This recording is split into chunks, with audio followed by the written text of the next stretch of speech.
Could Maryland flip five-star Jordan Seaton? You are Locked On Terps, your daily podcast on the Maryland Terps. Part of the Locked On Podcast Network, your team every day. What's up, everyone? I'm Tre Moore, video content creator for 247 Sports and InsideMarylandSports.com, and host of Locked On Terps, part of the Locked On Podcast Network, your team every day. So thank you for making us part of your day. And today's episode is brought to you by PrizePicks. Go to prizepicks.com/lockedon and use code LOCKEDON for a first-time deposit match up to $100. Daily fantasy sports made easy. Coach Locksley could flip five-star offensive lineman Jordan Seaton.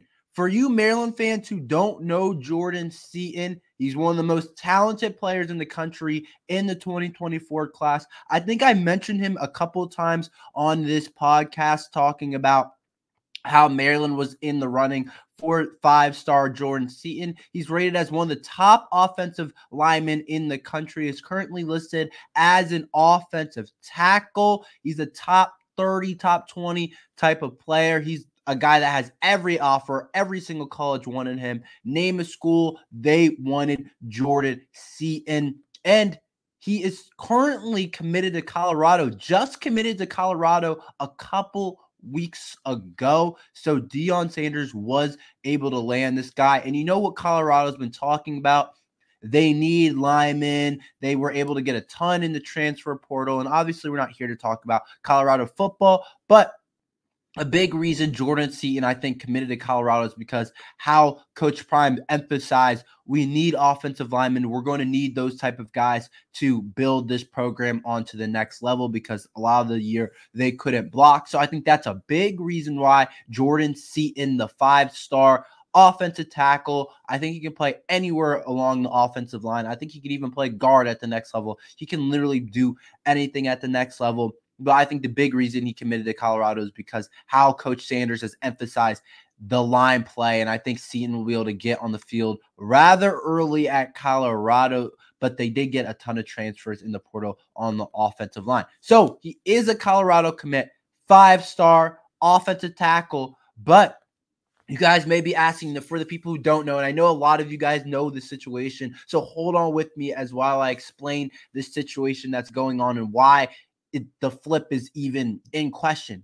He is from this area, which is interesting. We talk about that a ton. Coach Locksley being able to land local recruits, not just the three-star guys that are in this area that are playing in the WCAC or up in the Baltimore area and the MIA or any of the conferences, the IC, not just the three-star, the pretty solid players that have offers, have Power 5 offers, but they don't have quite what some of the 4 or 5-star guys have. And there are plenty of 4 and 5-star guys in the area. I was talking to my dad about the Penn State offensive lineman, Fashanu, who is going to be like a top 10, top 5 maybe pick in the draft pick. He's from this area. He went to Gonzaga. He was part of the WCAC, and we let him get over to Penn State. Caleb Williams, of course, probably going to be the number 1 pick in the draft. You all know Caleb Williams from this area. There's so many great players that are 4 or 5-star players that don't go to Maryland. Most of those guys don't go to Maryland, most of the 4-stars. And we talk about keeping that local talent. But Jordan Seaton is technically from this area. He attended St. John's in DC before going over to IMG. So he was at IMG this year and played at IMG, which honestly is probably a good thing. The way their weight room and all their facilities, I'm sure a lot of you guys have seen it. IMG has top-notch coaching staff. They play top schools in the country. So, you know, when they get to college, they're going to be ready to play. But he did go to IMG this year, but he was at St. John's before that. And you guys know St. John's is right here in the DC area, part of the WCAC, where Maryland recruits from heavily. The same school as Raheem Jarrett, which keep in mind that will come up a little bit later. If you remember Raheem Jarrett, I'm sure most of you guys do, was Maryland wide receivers, part of the Tampa Bay Buccaneers now, but Coach Locksley was able to flip Raheem Jarrett and was one of the bigger flips. And it's also the same school as Colby McDonald.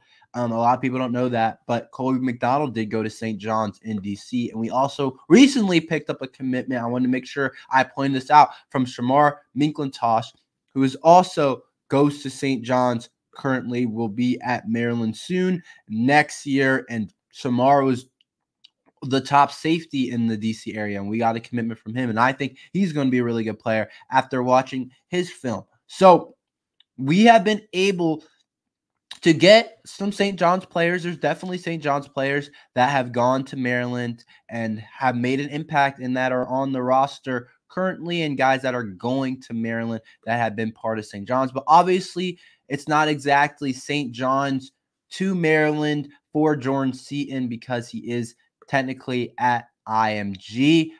But Maryland was always in Jordan Seaton's kind of top schools. He was in there with Oregon, Ohio State, Florida, Colorado, Tennessee. Those are kind of his top schools, and Maryland was technically one of them on the little graphic that he posts on Instagram about his top schools before he decided to commit to Colorado. So now here's where it got interesting. Now here's where the storyline really started to pick up, and I started to ask the question, everyone started to ask the question on the Maryland side of the media and just fans on Twitter when I was looking through it. What was Jordan Seaton doing posting a picture of Raheem Jarrett and Coach Locksley with absolutely no context, no wording, no anything? It was just a picture of Raheem Jarrett and Coach Locksley, which seems pretty random to me, but it had to have some type of rhyme or reasoning behind it, or it doesn't, I guess, because this kind of thing happens. I think about a player like Aaron Rodgers. You're always looking into what he's kind of trying to say, and it seems like it's never exactly straight up, and there's a deeper meaning behind this type of picture. So he posted Raheem Jarrett and Coach Locksley. Raheem Jarrett, like we mentioned earlier today, was a 5-star, committed to LSU, and was from right here in the D.C. area, right by the University of Maryland, and attended St. John's, the same school that Jordan Seaton attended. And he was committed to LSU, one of the top wide receivers in the country, one of the top players overall in the country, was a top 30 player in the nation. LSU really wanted him, and they got him.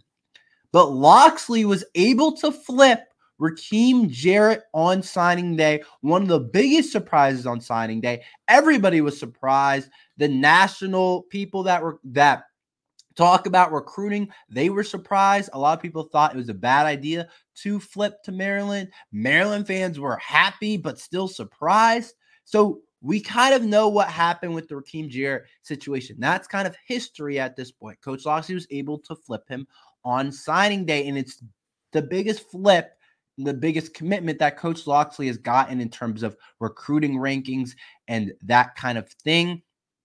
Definitely up there with guys like Chop Robinson and Jay-Sean Barham, but definitely one of Coach Locksley's, if not, probably you would put him up there as the best commitment Coach Locksley's gotten in terms of recruiting status. So the fact that Jordan Seaton posted a picture of Raheem Jarrett and Coach Locksley, the only thing you can think is he going to flip to Maryland? Does Coach Locksley have something up his back? That's really all you can think about the picture, because why else is he posting that picture? And I'm not saying he's going to flip. I'm not there. I'm not there and saying like everyone's talking about it where it's like, oh, you see on 247 that he starts to get crystal balled to Maryland. I'm not saying that's what it is, but you have to wonder, you have to talk about this situation, him posting that picture, and it's fun. It's something for us to talk about. It could be nothing. It could be something, but it does draw a lot of interest, and it just brings out thoughts. Why did he post a picture of Rakeem Jarrett and Coach Locksley with no wording, no anything? It wasn't like a happy birthday, Rakeem Jarrett, or something like that. And if Coach Locksley is able to flip Jordan Seaton from Colorado and Coach Prime, we got to give it to Coach Locksley. That's his biggest commitment yet. Rakeem Jarrett was nice. Rakeem Jarrett was an awesome player for us, and he's in the NFL now. But getting a player along the offensive line of that type of caliber that everybody in the country wants. You can find good wide receivers in the back part of the transfer portal. You can find good wide receivers that are 3-star guys that can come in and be really good players and develop them and become really talented players that get overshadowed. But finding an offensive lineman that is elite, that is down the recruiting rankings, or not the 4 or 5-star or the high-level 3-star guys that are still going to become like, I'm talking about like NFL draft pick type of guys that are going to be known as all Big Ten type of players. You don't find those type of guys because it is so hard to find talent among the offensive line. And that's the biggest difference between Maryland and the Michigans and the Penn States and the Ohio States of the world. Maryland showed that, I think they showed that they can match up in the skill position wise. I think our wide receiver core showed that they were good enough this year. I thought Talia showed it. I thought our running backs were good enough. But if you can't block and can't create time and can't create run lanes like what Michigan did this year, you're not going to win the Big Ten. And ultimately, that's the goal. So flipping a guy like Jordan Seaton, one guy doesn't like make you elite overall, but it still paves the way and it makes other players want to commit from the DMV. So it is interesting. My best guess is he doesn't flip away from Colorado, but it still is very interesting to see that the Terps have maybe a possibility of flipping Jordan Seaton. I don't know. We'll see. I'll be interested to see what happens on signing day if Coach Locksley has anything up his bag and there's anything that Coach Locksley has that could surprise us. I want to talk about Kevin Willard. I think he's doing better than a lot of people think. We'll talk about it after this ad from eBay Motors. Passion, drive, and patience is what brings home the winning trophy and is also what keeps your ride or die alive. eBay Motors has everything you need to maintain your vehicle and level it up to peak performance. From superchargers, roof racks, LED headlights, and more. Whether you're into speed, power, or style, eBay Motors has got you covered. With over 122 million parts for your number one ride or die. You'll always find exactly what you're looking for. And with eBay Guaranteed Fit, your part is guaranteed to fit your ride every time or your money back. Because with eBay, you're burning rubber, not cash. With all the parts you need at the prices you want, it's easy to turn your car into the MVP and bring home that win. Keep your ride or die alive at ebaymotors.com. Eligible items only, exclusions apply. eBay Guaranteed Fit, only available to U.S. customers. Kevin Willard, in my opinion, has done a great job of turning around this season for the Maryland Terrapins. There's still a long way to go, and a Kevin Willard assessment will be more accurate as we start getting through Big Ten games, as we start going to some big-time programs like Michigan State, I think of instantly comes to my head when I think of Purdue this year, and they're probably number one team in the country. They just beat Arizona, the number one team in the country. It'll be more of an accurate assessment.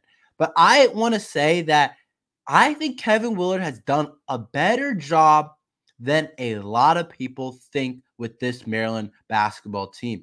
It has been a tough start to the season, and it's been up and down kind of, and we started terrible when we started 1-3 and took a terrible loss to UAB, a team that we absolutely should have beaten, and we took a horrible loss to Davidson and a horrible loss to Villanova where we could not score at all against Villanova. I think we had like 15 first half points, if I remember the number correctly.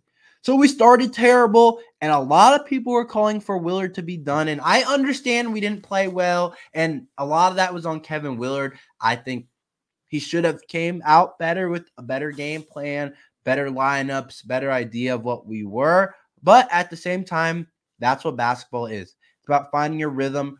Early on, you're never as good as you are later on the season. Teams that peak early on right now in December and November are never the teams that peak in March. You want to peak in March. And the best coaches peak in March. If you think about all the all-time coaches that win national championships, that make runs in March. And I think that's exactly what Maryland is trending to do, because I think Kevin Willard has done a great job of figuring out how to make this team perform since going 1-3. We have been 5-1 since, and it hasn't been against the best competition. I know it hasn't been against the best wins. And besides that Penn State team that we beat at home, which I thought was an excellent win when we went down 20-9, I think Kevin Willard did an awesome job of keeping us in the game. It hasn't been the best of teams, but we also weren't losing to the best of teams either when we lost to UAB and Davidson. There was a lot. This team was kind of a mess. There was a lot to figure out, and I'm not saying it's totally figured out, but I've seen us play a lot better. Defensively, number one, early on in the season, people will be wide open, and we're doing a much better job with matchups, with covering people overall, and our defensive concepts overall are much. And then the big concern was offensively. I think we've gotten a lot better offensively. I think Coach Willard has done a lot better job of drawing stuff up, using the strength of our players to play a lot better offensively. We've shot a little bit better over these last couple of games, but give credit to the players, but also give credit to Coach Willard. But I think most importantly, he's done a great job of getting these players going overall. I think we've done a much better job of getting all of our freshmen going, getting our veteran type of players going, getting rhythm. I want to start with Jordan Geronimo. Jordan Geronimo, did you see how lost he looked early on in the season? He didn't seem like he knew what was going on. I didn't think he should start, and now he's played pretty well, and he's had a stretch of some really good games. He struggled a little bit in the Big Ten games, but he's definitely had some really top performances. He shoots a high percentage from the field, and Kevin Willard has done a really good job of finding out the exact spots he needs to play, the exact where he needs to play in the offense, who he needs to match up defensively. I think Dante Scott has played a lot better than he had early on this season. And then most importantly, I think the biggest thing that Kevin Willard has done and the biggest impact that he's had is on those freshmen.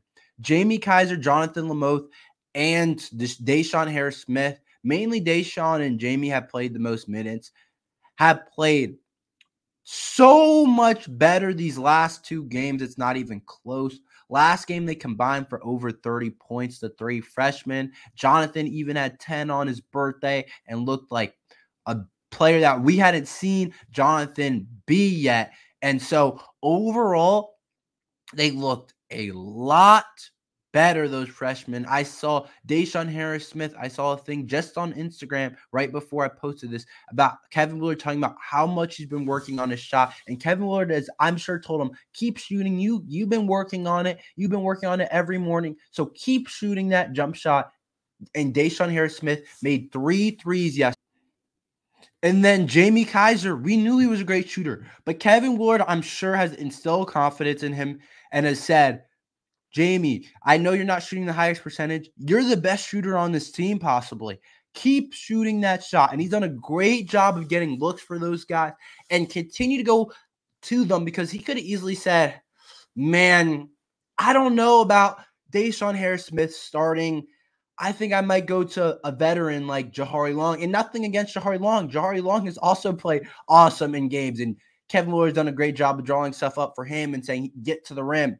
But he could have easily said, I could put in a veteran like Jahari Long maybe, and maybe the Terps look better. No, but he sticks to Deshaun Harris-Smith, and it's going to pay off in the long run, and it's paid off these last couple of games. I think Kevin Willard is doing a much better job than a lot of you guys think. I think he's done a great job of transforming this team to horrible. We looked horrible early on. There's no other word really to describe it. We looked pretty terrible early on in the season to look pretty decent now and look like a team that could maybe do some things later on in Big Ten play. I'm not sure if we're a March team. I don't know if we're a March Madness team right now.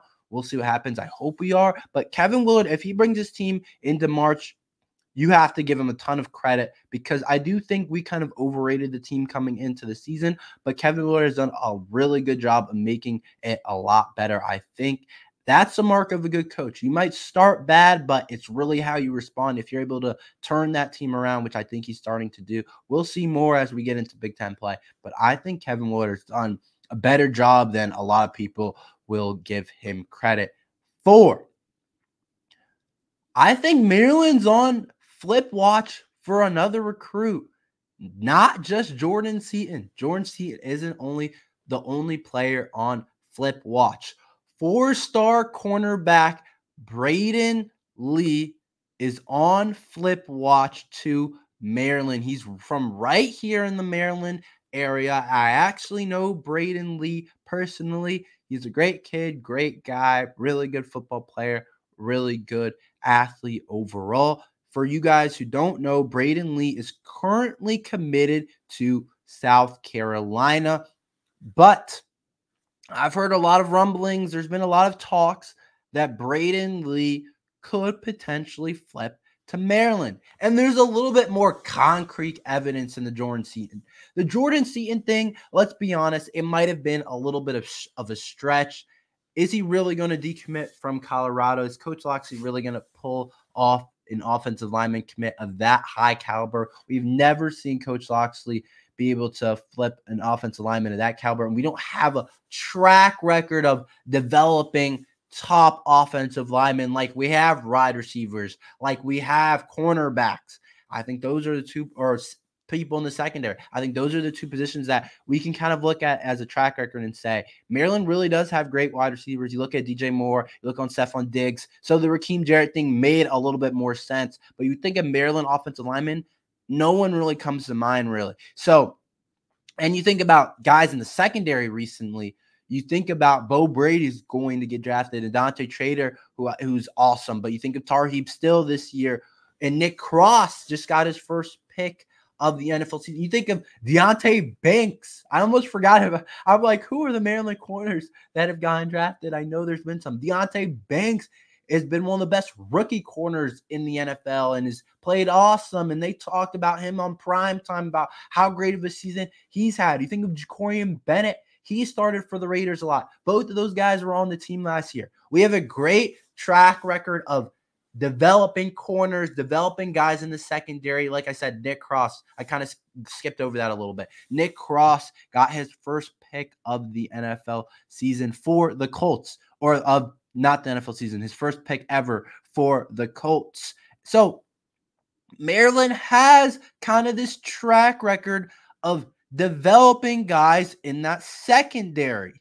So this is kind of making sense to me. The Raheem Jarrett flip from LSU made sense. Obviously, LSU might be wide receiver U with Justin Jefferson and Jamar Chase, but those guys hadn't established themselves when Raheem Jarrett was there. But still, like Odell and Jarvis Landry, and you can go on and on.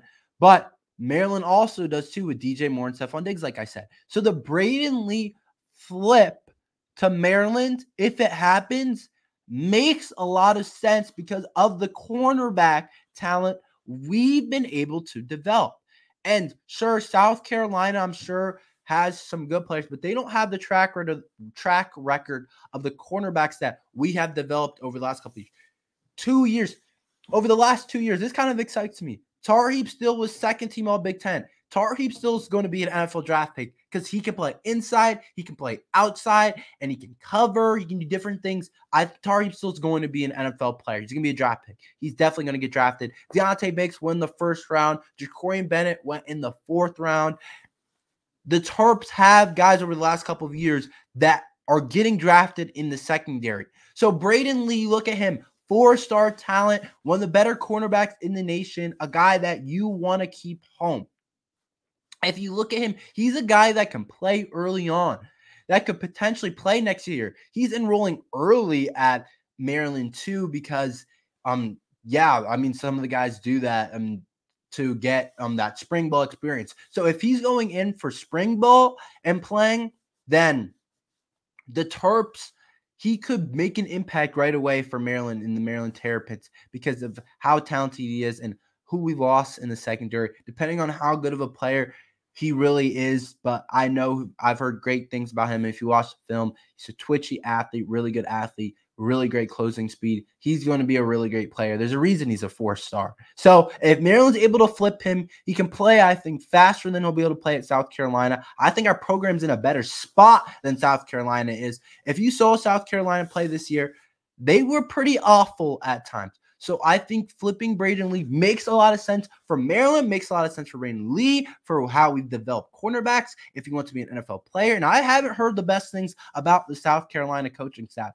I'm not going to say anything about the head coach, but I just know I haven't heard the best things. So flipping Braydon Lee, which I hope I do because I am friends with him, text him sometimes, I really hope we're able to land him, but it's in his hands. We'll see what he does. He's supposed to sign on Wednesday, but he did post pictures of Maryland in his official visit that he took before signing day. Only like, I'm going to say 2 days ago or 3 days ago, a couple of days ago, that he posted those pictures. So it's a lot more realistic than the Jordan Seaton, and it could be a huge flip to get a 4-star cornerback in this class. That's all we have for today. Thank you for listening to Locked On Terps. Make sure you like and subscribe. We're here every day talking Maryland football and basketball. But thank you for listening to Locked On Terps.